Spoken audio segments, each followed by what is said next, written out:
Assalamualaikum warahmatullahi wabarakatuh. Saudara-saudaraku sebangsa setanah air, dimanapun Anda berada, yang kami cintai, yang kami banggakan, Alhamdulillah bisa menyapa kembali saudara-saudaraku semua. Dan ini ada saudara kami, namanya siapa Mas? Arman. Oh, Mas Arman. Sehat Mas Arman? Sehat, alhamdulillah. Sehat, alhamdulillah. Iya. Sehat ya. Iya. Beliau ini, Mas Arman ini belum tahu tentang polemik nasab. Katanya sih, tapi coba kita tanya-tanya dulu. Tahu Mas tentang polemik nasab yang terjadi, diskursus nasab Khabib Dobolow ini, tahu enggak?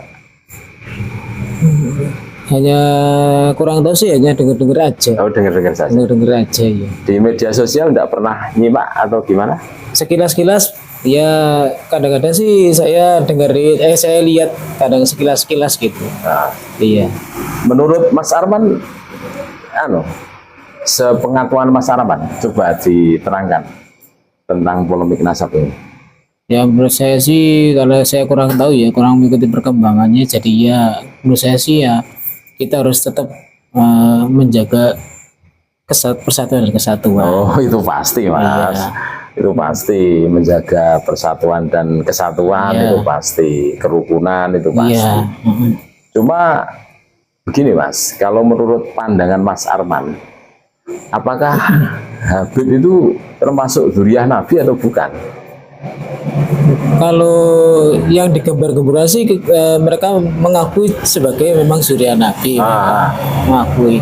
Tapi menurut saya sih ya kalau sekarang udah menjadi polemik, udah terbukti bahwa saya dengar ada tes DNA itu ya, katanya ada sesuatu yang melenceng gitu, berarti ya nggak nyambung katanya nasabnya. Saya pikir ya kayaknya nggak jauh lah pokoknya, itu bukan istilah harus tes DNA dulu gitu ya. Iya, itu yang penting itu. Kalau mengaku cucu Nabi harus diverifikasi benar atau tidaknya. Salah satu caranya melakukan tes DNA. Nah, itu yang itu ramai, itu yang kemarin saya dengar itu yang ramai itu. Oh gitu ya. Katanya malah Israel apa gimana katanya. Malah Yahudi, malah grupnya itu Yahudi. Iya, malah gitu ya. Dari 182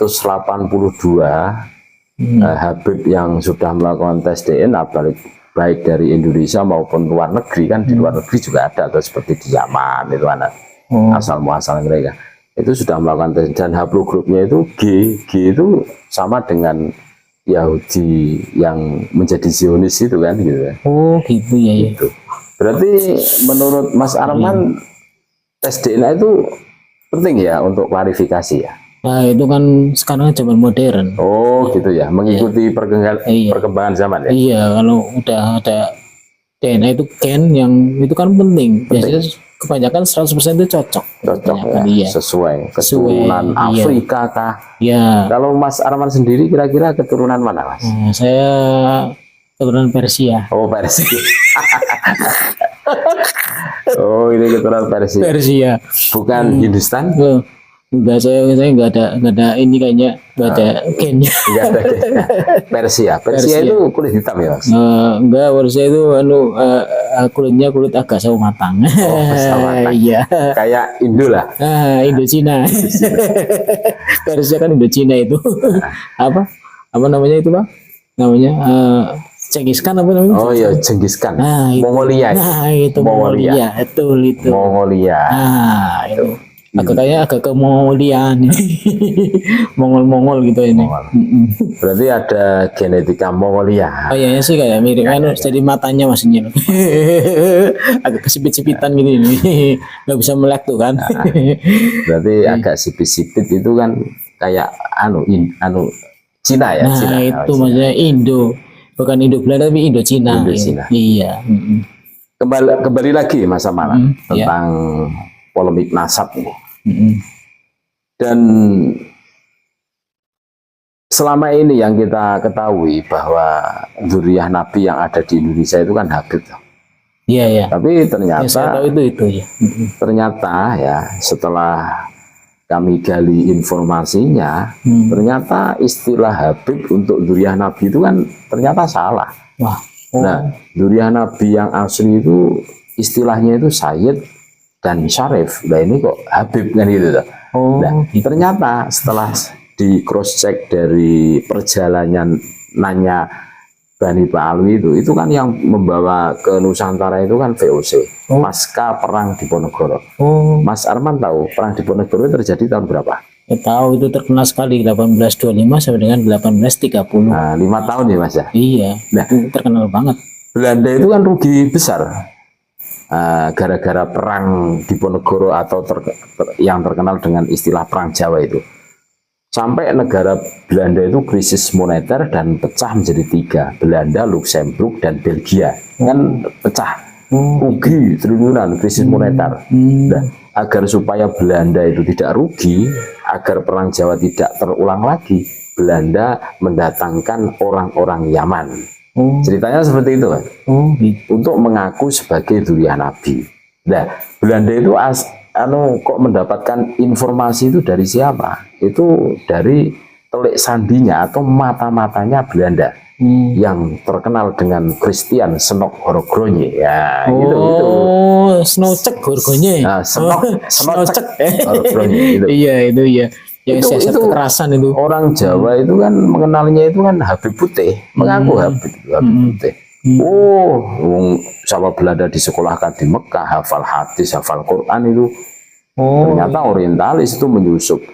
Kelemahan orang Jawa itu dengan orang yang hidungnya mancung terus mengaku sebagai cucu Nabi. Makanya dan Yaman itu kita semua tahu. Yaman tahu Mas Arman. Ya, itu Yaman itu Iran, Arab, negara miskin loh. Iya, terus Arab.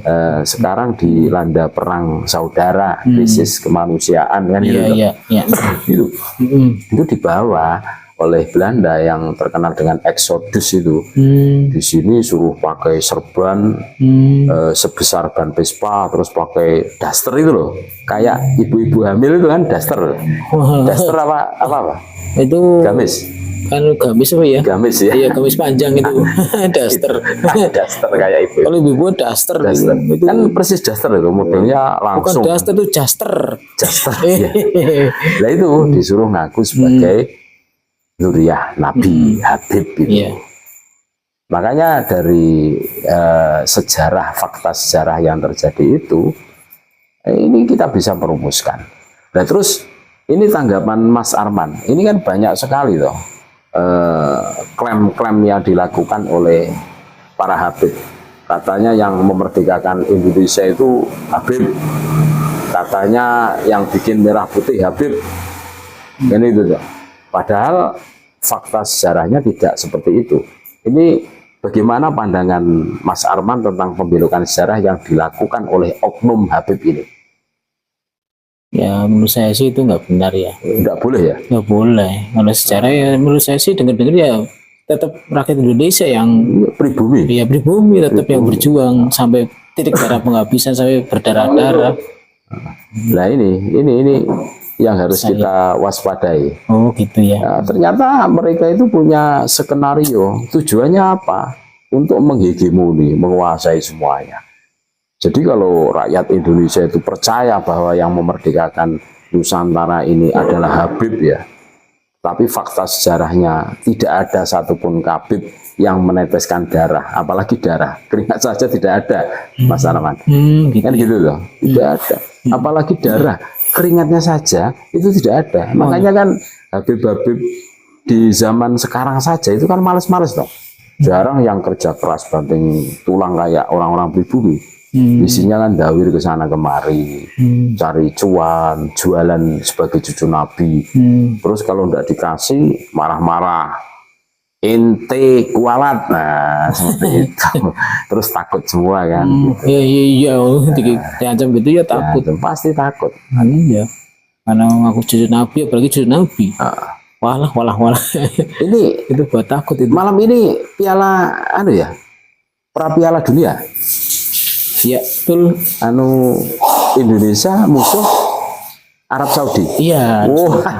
Kita nonton bola dulu, saudara-saudaraku semua ya. Ini Mas Arman ini bola mania ini, pecinta. Mau nonton enggak? Indonesia. Kira-kira menang kalah Mas Arman?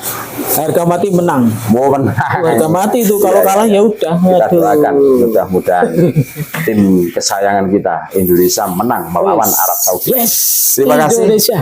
Sementara itu dulu, terima kasih banyak Mas Arman Ya, atas sama-sama. ngobrol-ngobrolnya pada kesempatan kali ini. Mudah-mudahan Mas Arman selalu diberi kesehatan Amin, oleh amin. Allah Subhanahu Wa Taala. Ya, amin, amin. Kita akan nonton bola, saudara-saudara. NKRI Harga mati. Nusantara milik kita. Milik kita. Merdeka. Assalamualaikum warahmatullahi wabarakatuh. Waalaikumsalam warahmatullahi wabarakatuh.